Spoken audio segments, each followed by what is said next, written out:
नगर राज्य, जहाँ 3 भाई रहते थे।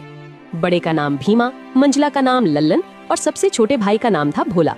पिताजी गुजर चुके हैं, तीनों भाई का विवाह भी हो गया। आज तीनों भाई पिता की संपत्ति का बंटवारा कर रहे हैं। आहा, देखो भाई, मैं सबसे बड़ा हूँ, इसलिए मैं बंटवारे का काम करूँगा। बोलो, तुम लोगों को मंजूर है? भैया मैं तो मंझला हूँ, आप जो बोलोगे मुझे स्वीकार है। भैया आप दोनों तो मेरे बड़े भैया हो, मैं तो सबसे छोटा हूँ। आप लोग जो फैसला करोगे मैं उसे स्वीकार कर लूंगा। पिता के जाने के बाद आप दोनों को मैं पिता स्वरूप मानता हूँ।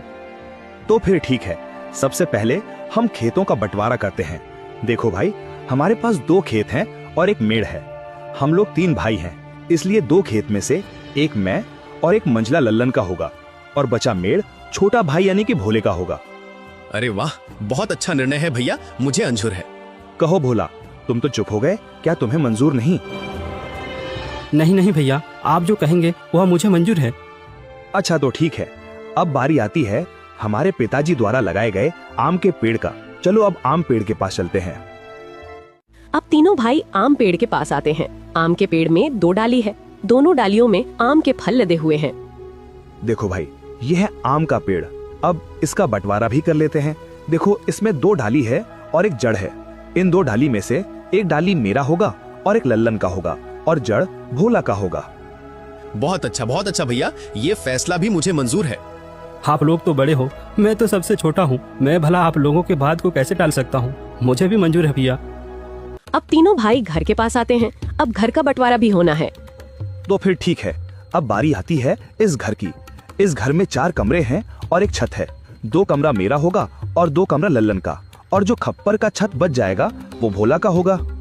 भीमा के इस फैसले से भोला बहुत दुखी हो जाता है, फिर भी बड़े भाई का फैसला मानकर वो कुछ नहीं कहता है। इस तरह घर का बंटवारा भी पूरा हो जाता है। अरे भैया, खेत, पेड़ और घर के बाद और एक जरूरी चीज तो आप भूल ही गए। अरे लल्लन, वो क्या जरूरी चीज है जो मैं भूल गया हूँ? क्या तुम मुझे याद दिला सकते हो? भैया, पिताजी ने हम तीनों भाइयों के लिए कुछ रुपए पैसे भी तो छोड़ गए हैं, आप उसे कैसे भूल सकते हो? अरे हाँ, याद आया, जरा रुको, मैं अभी लेकर आता हूँ। बड़ा भाई भीमा घर के अंदर से एक मटका लेकर आता है, जिसमें कई सिक्के भरे थे और उनमें से कुछ पुराने जमाने के सिक्के भी थे। देखो भाइयों, इसमें से 2 प्रकार के सिक्के हैं। एक जो अभी वर्तमान में चल रही हैं, वहीं दूसरा जो हमारे दादा के दादा जमाने के हैं, यानी कि बहुत पुराने जमाने के सिक्के हैं, जो कि कुछ अजीब धातुओं के साथ बनाया गया है। तो भैया, अब इन सिक्कों का कैसे बंटवारा करोगे आप? तो सुनो, अभी के जमाने में जितने भी सिक्के चल रहे हैं, उन सिक्कों को मैं और मंझला भाई लल्लन का होगा, और जो सिक्के बहुत पुराने हैं, जो कि पुराने धातुओं से बनाए गए हैं, वो भोला का होगा। इस तरह दोनों भाई रुपए पैसे को भी ले जाते हैं। देखो भोला, पुराने जमाने के सिक्के में सिर्फ 4 ही सिक्के बचे हुए हैं। तुम चाहे तो इन 4 सिक्कों को ले जा सकते हो। और बहुत ही पुराने जमाने के 4 सिक्के भोला को देते हैं। भैया आप दोनों तो सारे रुपया पैसे ले लिए। अगर मेरे तकदीर में ये सिर्फ 4 रुपया ही लिखा है तो मैं उसे स्वीकार करता हूँ। भोला अपने हिस्से के 4 सिक्कों को लेकर घर के अंदर जा ही रहा था कि तभी बड़ा भाई रोक कर कहता है, अरे भोला, तू पगला गया है क्या? तूने सुना नहीं? बंटवारा हो गया है। अब इस घर में हम रहेंगे। तुम्हारा हिस्सा तो छत में है, तुमको तो बंटवारा छत में दिया गया है। अब तुम उस खप्पर छत में जाकर रह सकते हो। इस घर के अंदर अब तुम नहीं रह सकते। अब ये घर हम दोनों का हुआ।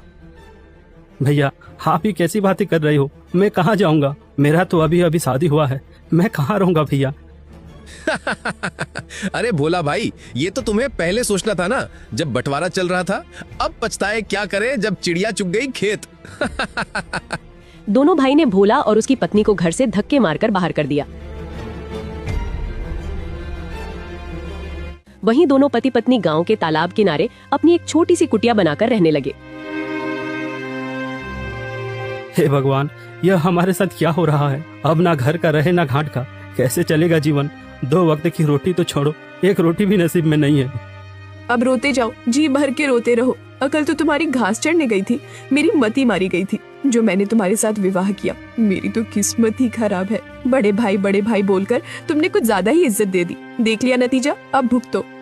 पद्मा, वह दोनों मेरे बड़े भाई थे। अब बताओ भला मैं उनसे कैसे सवाल जवाब करता? अच्छा, तुम्हारे बड़े भाइयों ने तो अपने छोटे भाई के लिए कुछ नहीं सोचा? सब कुछ तो रख लिया। तुम्हारे हिस्से में क्या दिया है? खेत के नाम पर मेड़ दिया है और पेड़ के नाम पर जड़ दिया है, घर के नाम पर छत दिया है और पैसे के नाम पर ये आदम जमाने के 4 सिक्के दिए हैं।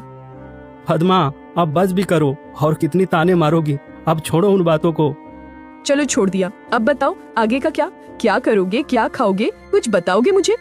अब मैं क्या करूं पद्मा, अब तो मेरे पास कुछ भी नहीं है। एक काम करता हूँ, मैं मुखिया के पास इन पुराने सिक्कों को लेकर जाता हूँ। शायद इन सिक्कों के बदले मुझे कुछ नया सिक्का मिल जाए। भोला बड़ी उम्मीदें के साथ उन 4 सिक्कों को लेकर मुखिया के पास जाता है। अरे भोला, तुम यहाँ? बताओ कैसे आना हुआ? मुखिया जी, मेरे पास ये सिर्फ 4 सिक्के ही हैं। क्या आप इन सिक्के के बदले मुझे कुछ नए सिक्के दे सकते हैं? अरे भोला, ये सिक्के बेकार हैं, अब ये चलन में नहीं रहा। भला तुम्हें इन सिक्कों के बदले कौन पैसे देगा? सच में तुम बहुत भोला हो। अब मैं क्या करूं? हे भगवान, मैं तो बर्बाद हो गया, मेरा सब कुछ लूट गया। अब देखो भोला, मैंने भी तुम तीनों भाइयों के बंटवारे की बात सुनी है। सुनकर बहुत बुरा लगा। दोनों भाइयों ने तो सब कुछ ले लिया और बदले में तुम्हें कुछ नहीं दिया। ऊपर से उन निर्दयी भाइयों ने तुम्हें घर से भगा भी दिया। हे भगवान, ऐसा भाई तो दुश्मनों को भी ना मिले। अभी क्या करूं मुखिया जी, लगता है मेरी तकदीर में कुछ नहीं है। मेरा मर जाना ही ठीक है। तुम्हारी दुख मुझे देखा नहीं जाता भोला, पता नहीं क्यों। वैसे तो मैं किसी के ऊपर दया नहीं करता, फिर भी तुम्हारा दुख देखकर मेरे जैसे कठोर दिल भी आज पिघल गया। एक काम करो भोला, कल से तुम और तुम्हारी पत्नी मेरे खेतों पर काम करो। मैं जितना मजदूरी दूसरे मजदूरों को देता हूँ, उससे ज्यादा मजदूरी मैं तुम दोनों को दूंगा। वैसे भी तुम्हारे पास अभी कोई काम नहीं है। हाँ मुखिया जी, मैं आपके यहाँ काम करूंगा, मेरी पत्नी भी काम करेगी। ठीक है भोला, तो फिर कल सुबह से खेत पर काम के लिए आ जाना। और ये तुम अपने सिक्के अपने पास ही रखो, शायद यही तुम्हारी 4 रुपए की तकदीर वाली निशानी है। भोला उदास होकर वापस अपने कुटिया पर आता है। भोला की पत्नी रास्ता देख रही थी। भोला अपनी पत्नी के पास आकर सारी बातें बताने लगता है। अब यही दिन देखना बाकी था, अब हमें दूसरे के खेतों में काम करना पड़ेगा। हाय रे मेरी किस्मत। अब देखो पद्मा, तुम ज्यादा ज्ञान मत दो, हमें काम मिला है, कल से काम पर जाना है। इस तरह दिन गुजरता गया। भोला और पद्मा अब मुखिया के खेतों पर काम करने लगे। रोजी रोटी का एक जरिया उन्हें मिल गया। खेतों पर फसल लहलहाने लगी। अरे भैया, इस साल तो हमारा फसल बहुत अच्छा हुआ है। हाँ भाई, इस साल तो बहुत ज्यादा फसल हुआ है। इस साल बहुत आमदनी होगा। अब चलो भैया, अब घर चलते हैं, कल सुबह फिर आएंगे।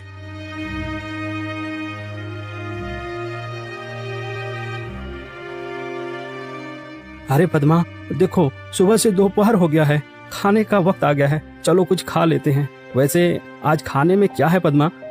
घर में जो भी थी रूखी सूखी सब ले आई हूँ, जाकर ठूसो। थके हारे भोला और पद्मा दोनों खेत के एक किनारे में बैठकर खाना खाने लगते हैं। अरे पद्मा, क्या हुआ? तुम अचानक खाना क्यों बंद कर दी? नहीं नहीं, कुछ नहीं, मैं तो बस ऐसे ही कुछ सोच रही थी। क्यों पद्मा, क्या हुआ? बताओ भी। देखो ना, हम कितना काम करते हैं सुबह से लेकर शाम तक। ऐसा कब तक चलेगा? क्या तुम्हें नहीं लगता कि हमारा कोई संतान भी हो जो बुढ़ापे में हमारा सहारा हो? हाँ पद्मा, बार बार मैं भी यही सोचता हूँ, पर क्या करें, यह सब हमारे हाथ में नहीं, यह तो ऊपर वालों के हाथ में है। पता नहीं किस जन्म की सजा भुगत रही हूँ। भगवान ने तो हमसे मुंह मोड़ लिया है। बेघर होकर हम भटक रहे हैं। हमारे भाग्य में कुछ नहीं, न कोई संतान, न कोई जमीन जायदाद। हाँ पद्मा, अब तो भगवान पर भी भरोसा उठने लगा है। भोला और पद्मा दोनों बातें कर ही रहे थे कि तभी वहाँ अचानक एक चिड़िया आकर बैठ जाती है। अरे अरे, ये देखो तो, यह तो एक चिड़िया है, हमारे पास ही आकर बैठ गई। लगता है इसे भूख लगी है, हमें इसे कुछ खाने को देना चाहिए। हाँ पद्मा, तुम इसे कुछ खिला दो, शायद भूख के मारे यहाँ आ गया होगा। पद्मा ने उस चिड़िया को कुछ चावल देती है। चिड़िया कुछ देर पद्मा को देखती रहती है, फिर चिड़िया उस चावल को खाकर उड़ जाती है। अब चलो पद्मा, घर चलते हैं, शाम भी हो रहा है। भोला और पद्मा दोनों खेतों पर काम करने के बाद अपना कुटिया पर चले जाते हैं।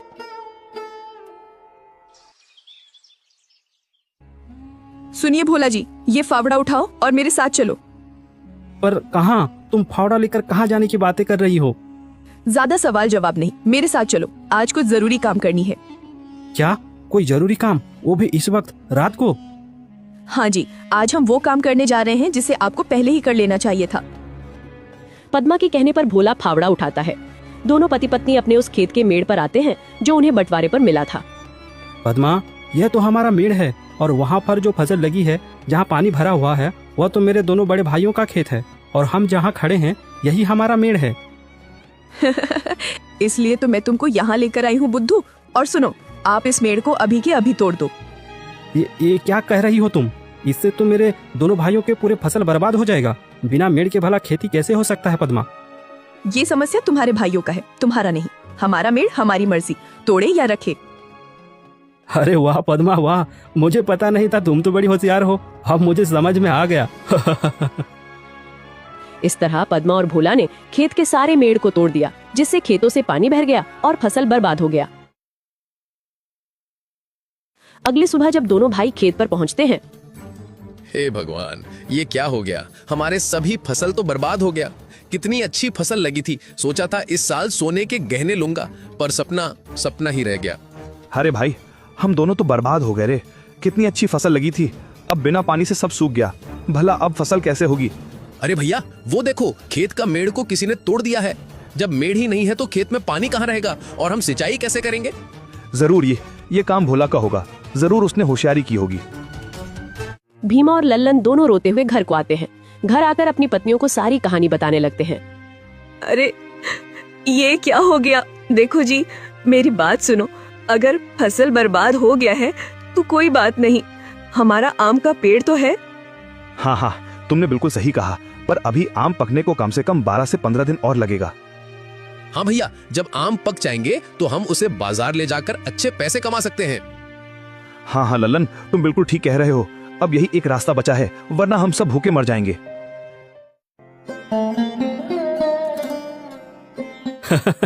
अरे पद्मा, तुम तो कमाल कर दिया, मेड़ तोड़ दिया।